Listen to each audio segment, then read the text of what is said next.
Good evening, Lisa. Good evening, Andrew. Here we are then, Yes. for the final few Sylvester McCoy stories. Yes. It's been a long, hard road, but at last the future of Doctor Who is assured. Okay. Right. Anyway, It's not been that long. no. Ghost light, 2 words, not ghost light. I really enjoyed seeing Ghost Light again. What about you? Yeah. Well, I didn't quite get to see all of it, but yes, I did enjoy it. It's I just an love interesting story. I just love the way everybody's utterly confused by it, and that's how it should be. Because I've said before, it's remarkable that something like this is put on BBC One in this time slot, and they are, well, I would say allowed to be quite so weird, but frankly, I think it's the case of nobody upstairs was paying much attention. No. So at this point, everybody involved thinks, oh, well, we'll write what we want to write, and I really approve of having the bravery to do that.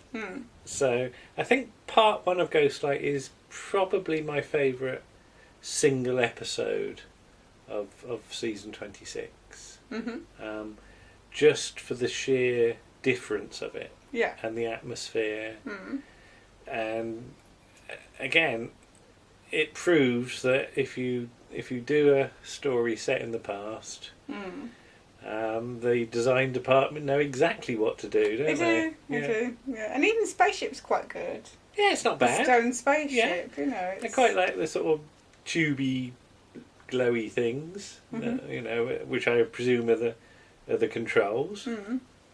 But does look a little bit adventure game, that bit, though, doesn't it? Like pushing things down and things. Yeah. But let's talk about who's in this one, though. Yes. You're full of great people again. It is. Yes. Yes. So you were saying about Light. Right, John you? Hallam. Yeah. Yes. Now, Yes. you said his performance surprised you, but in a did. good way. It surprised me in a very good way, because I don't know what I'd seen him in before. I can only presume I'd seen him in, because he's in the Malin streak. Right. And I think he had a sort of thing of playing quite nasty characters sometimes. He's also in Miss Marple, where he's not a nasty character. and Flash Gordon, where he's a hawkman alongside Brian Blessed. Brian, right, okay. And I just remember thinking, wow, this is a really interesting performance. It's because it's quite fey in some ways, because he's sort of he's sort of an elemental in some ways, isn't he? Yeah. He's playing it, very differently. So. I mean, I didn't really know him from anything really, so I had no preconceptions. But I was very pleased to see Sir Arnold. Sir Arnold, yes. From and his banana. Yes, Prime Minister in there, because what's the actor's name? John Nettleton. John Nettleton, thank you. And John Nettleton is always fantastic in Yes Minister. Excuse me. And Yes Prime Minister. And it was about time that he did Doctor Who. Yes. It really was. And what a role to do. Yes. What a role to do. He goes from being a sort of crusty Oxford Don to an ape. Yeah. Well, that's a character progression for you, yeah. But Frank Windsor making second appearance. A return after what is it? King's Demons, isn't it? Yeah. Yes. And the Apple of Cream of Scotland Yard. Yeah. I mean, you've got throwaway gags about Douglas Adams, haven't you? And Ian Hogg again is Ian Hogg, another proper actor. Yes, and he at the time was doing the sequel to Rockcliffe Babies, Rockcliffe Folly. Yeah. Which didn't work out quite so well as Rockcliffe Babies. We've got some of those, haven't we? We've got Rockcliffe Babies. As far as I'm aware, they've not released Rockcliffe Folly, because it was in the country and it didn't really work. Because that was set round here, wasn't it? Yeah, it was round here, sort of where on where, I think. But it didn't quite work as well, because obviously you didn't have the inner city grit that you get in the first series, first couple of series. But I mean, Ian Hogg is a good actor. He's he's very good as Josiah. But along with The Awakening, I think this is the other Doctor Who story where you expect Sappho and Steele to turn up, don't you? I really think that flies back. Yes. Oh, and Sylvia Sims, of course. And Sylvia Sims. And Kathleen Schlesinger. Yes. Whose name they spelt wrong. I was going to say, however you spell her name. Yes. But I loved the bit with the song as well in part one. That was one of those bits I played back and back to myself. I really wish, because that's never been released, because it is actually an old song. It wasn't specially written. No, it was. Because I looked it up this afternoon because I was looking at Victorian dresses because I wasn't entirely sure that Acey's dress is completely authentically Victorian, but it's from the Aeneiden line. Okay. So it must be. It's just because I think they might have tailored it a little bit because a lot of Victorian dresses, although they had that sort of square neckline, they're a bit higher at the back, and hers isn't. So, but perhaps if she had to be mic'd or anything, then. Yeah. But yeah, that's the way to the zoo. Is actually contemporary with when Ghostlight is set because it was written in about 1881. Yeah. So that would have been a new song, hence them singing it a lot. Yeah. So. But yeah, unfortunately, it's never been on any of the like CD releases or anything like that. Are there any more verses to it? Do you know? I expect so. Yeah. I just love to have a proper sort of version. I'm sure you can find that. It somewhere on the internet. Yeah, maybe. So. But. Not with that arrangement, I don't know. But and again, the music score on this is fantastic as well. Marquez is very, very best. But direction, brilliant, and again, proof that studio-based drama can be really atmospheric if you do it properly. Yes. That's the thing, Doctor Who doesn't need to try to be a film. No.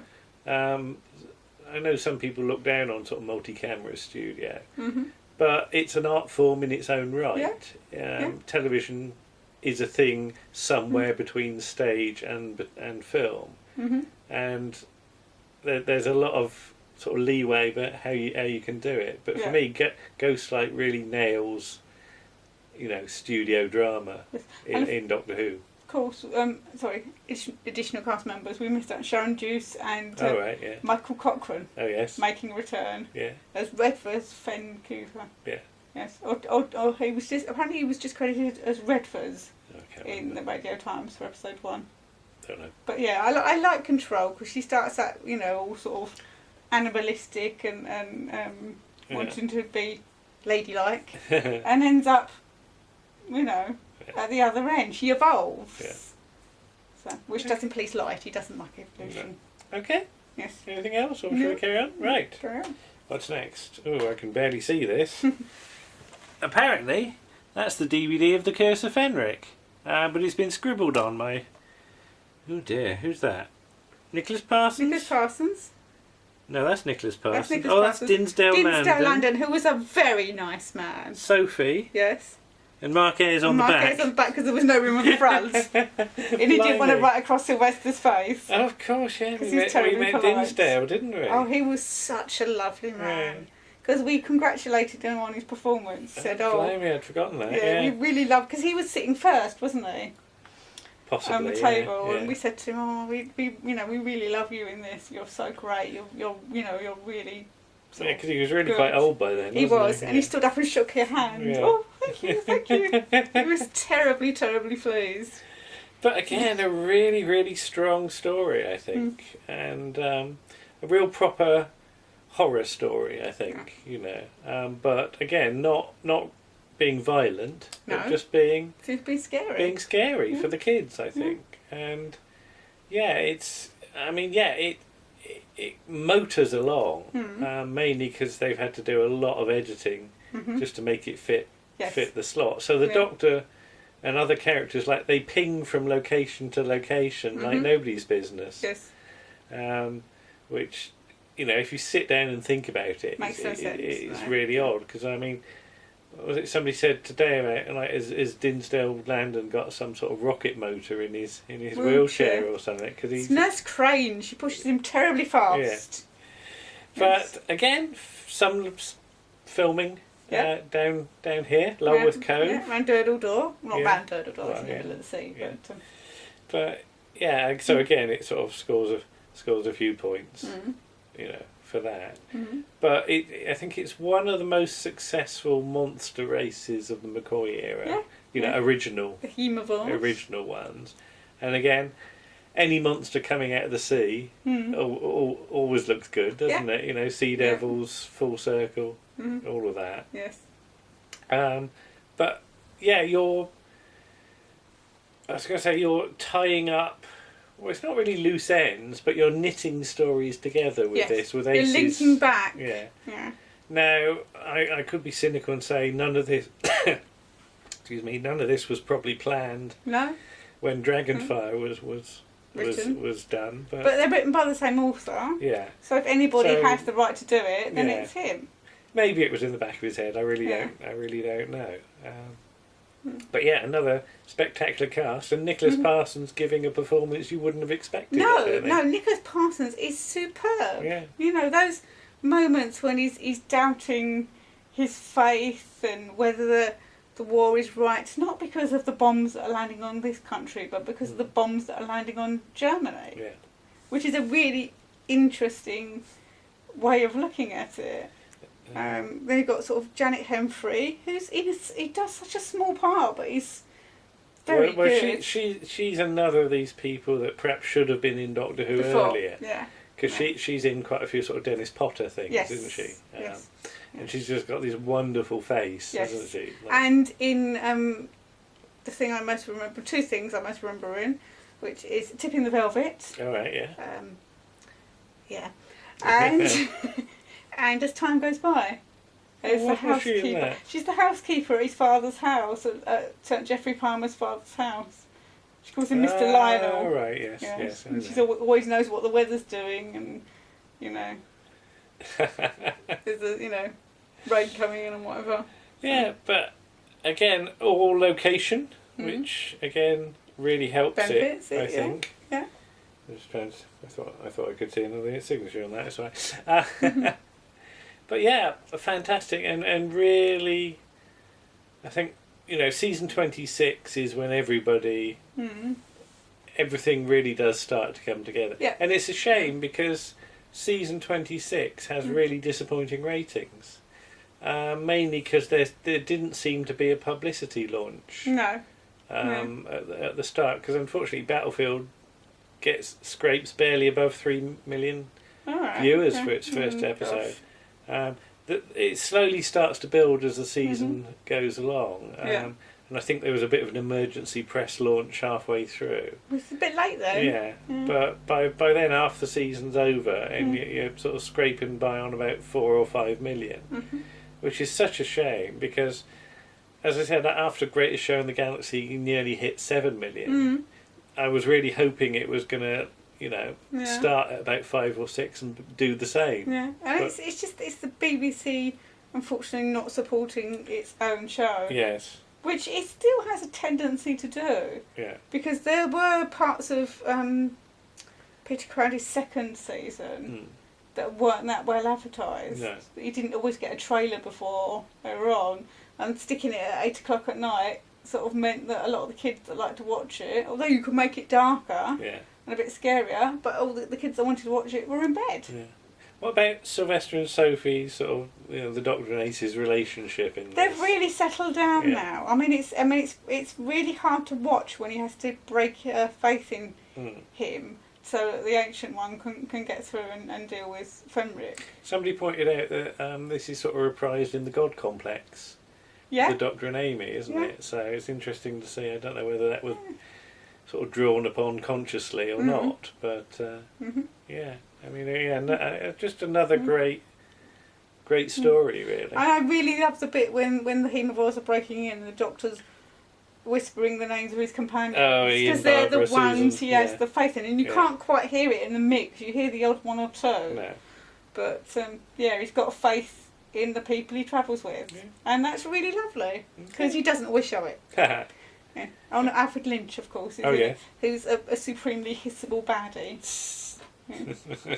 Sound like a cat when I do this. Okay, anything else? No? No. Yeah. Finally then. Oh, nobody signed this, so you can actually see the cover. Survival. As everybody always says, the most ironically titled Doctor Who story, but it did turn out to be true in the end. Yeah. Doctor Who did survive. It got there. It took a little while. It took a while. But it got there. So. Yeah. I get the feeling you're not quite so keen on Survival for certain reasons. For certain reasons. So, I liked it when I first saw it. Yeah, so what are your reasons? Well, yes, let me just say, I liked it when I saw it, first of all, on original transmission. I liked the cat people, because they look very good. Yeah. You know. Especially in that heat. Yes. God, it must have been awful. Isn't there the story that one of them got fed up and just ripped it all off and went home? Yeah. Yeah. But, and again, this is entirely down to me. It's down to the fact that, as I've said before, that the older I get, the soppier I get. I really hate the bit with Halen Pace's cat. Oh, right, yeah. Because it's black and it's very sweet, and I had a black cat. We got black cat now. I was going to say, where's ours gone? Upstairs, I think she is. And yeah, it's just to do with the story itself. I quite like. Yeah. And the revelation that Ace has been infected by the world is not a huge surprise, because that is the way you would write it. No, that is the cliffhanger, isn't it? Yeah. It has to be, really. Yeah. And it took me an episode and a half to realise that it was Patterson was Julian, I can't remember what his name is now, from Carry On. Oh, right, yes. Yeah, because he looked so different. Hang on, does it say? Probably does. It's an interesting story. Okay. But what about the Master? Well, we haven't seen him for a while. Okay. It's been at least a couple of years since the last time we saw him. So it's not that much of a shock, really. Mm-hmm. Yeah, it's, you know. Just trying to see who's on the extras, everybody under the sun. Oh, shall we say about Adele Silver? Adele Silver. Well, we've got two stories about people. Have we got two Adele Silver? Not two Adele Silver stories, two stories about people that are in this. Right, okay. So the one is about Adele Silver, who's the little girl. Yeah. Bad Cat Man. Bad Cat Man, yeah. And a few years ago, it might be nearly 10 now. Is it Julian Holloway? It is Julian Holloway. Thank you. Yes, I knew we'd get there in the end. Yeah. I knew his name was Julian, I couldn't think of his surname. Yeah, about, well, however long ago it was, she was in Panto at the local theatre. Okay, what Panto? I have no idea. Might be Cinderella. We didn't go and see it? No. Sorry. Yeah. And she was starring in it with somebody from EastEnders, the actor who used to play Jamie in EastEnders. Okay. And they came in one Thursday evening, because I work late on a Thursday, well, I say late, till 8:30 on a Thursday evening, and they came in. Mm-hmm. And one of my colleagues recognised her. Right. Well, sort of. And went, oh, look, it's that girl. You're from Emmerdale, aren't you? You play Donna. She didn't play Donna. Who did she play? Kelly. All right. Okay. Yeah. But she was very sweet. She didn't say anything. She smiled. She had a photo taken with her. Yeah. And then I came through my till. Yeah. And had I been braver, or had she been on her own, I might have asked her had she seen the Bad Cat Man recently. But I didn't quite have the nerve to do it when there was somebody else with her. No, and it would have confused her anyway. Yeah. So. Okay, so that's one story. What's the other one? The other story is we went to, in 1999, so nearly 20 years ago. Right. We went to a convention near where I lived, in Hornchurch, at the time, in the arts centre next to the sort of, I think it was in a nursery actually, it was in the nursery class hall, and Will Barton was there, and it was December 1999, right. And it wasn't the best organised convention I've ever been to. And there were wires all over the floor, and we were getting terribly worried because Dave Prowse was there, and he's got a built-up shoe. Yeah. And Sophie Aldred was there, and she was very heavily pregnant at the time with her first child. And we were just imagining... That proves how far back it was. We were just imagining that somebody was going to fall over. Because it was the guy that organised it had form, let's just say that. Oh, right, okay. Ask Colin Baker. Colin Baker in a chair? Yes. Oh, right, okay. And... Was she at that? Yes, that's the first time we got to meet him properly, and a friendship eschewed from that. It might be 98 actually. Yeah. It's 98 or 99, I'm sure it was 99. And but it was really cold. It was December and it was really cold. And there wasn't really anything much to eat there, so we went down the road, there was a McDonald's. And we get to the McDonald's and it's quite packed because quite a lot of other people had had the same idea. Across the restaurant, if you can call it that, I see Will Barton having his burger or whatever and chips or whatever. I'm sitting on his own, nobody bothering him. No. But he looked a little lonely, but... But you have to think about going over and saying hello. Yeah, but he was eating, and I always think it's rude. He was on his lunch hour. He was on his lunch hour. He wasn't on duty. I always think it's rude to interrupt people when they're eating. So even though we did it to Michael Jaston, but still. So yeah, that's my link to two of the guest stars from Spiral. But it's again. It's not my favourite story of the season. No. I said that's Ghostlight, closely followed by Fenric, I think. But it's still a perfectly, good story. Anthony Ainley gets some interesting stuff to do and gets a nice new cosy as well. Yes. Yeah. Again, the filming's very nice. Again, in Dorset. Yes. There's a lot of Dorset in this season. There's a lot of Dorset in this season. It's obviously just easier to get to, isn't it? It's Andrew Cartmell's Dorset agenda. Yes. Or his Dorset master plan. Dorset master plan, yes. But yes. Sylvester sort of, when he's sort of fighting the master, that doesn't necessarily come off. No. But he puts his all into it. Yeah. But it's ambitious again in that, virtually every outside shot on the planet has had to be sort of, is an effect shot, isn't it? Because they're tinting all the skies and putting volcanoes on and stuff like that. And, it's in the same way that sort of Ghostlight, all the shots with light are effect shots. And it's become almost, by this point it becomes almost standard that you've got more effect shots in the show than you haven't, if you see what I mean. That, there's so much work being done on it. But I think it does start to showcase how, had the show continued into the 90s, the effects would have, the electronic effects would have just got better and better. And I think that's what Mike Tucker says, that they sort of stopped it just when the price of decent effects was really starting to come down. Because there was always the complaint that Star Trek: The Next Generation and Doctor Who were sort of on around the same time. And of course, Star Trek: The Next Generation got 10 times more money. Of course it did. Doctor Who was never going to compete on the budget it had. But it was making inroads on looking a lot better. And it was more fun. Well, yeah. Oh, yeah, absolutely. God, there were episodes of Star Trek Next Generation that just bore you to death. But, I quite like the Doctor on his motorbike. Yeah. Is he wearing his glasses? I can't remember. Because that's that shot in Delta. He's in Delta in the Bannerman for one shot. And people go, he's wearing his glasses. Yeah, that's so he didn't kill himself or anybody else. Yeah. Because he can't see. He didn't have contact lenses at that point.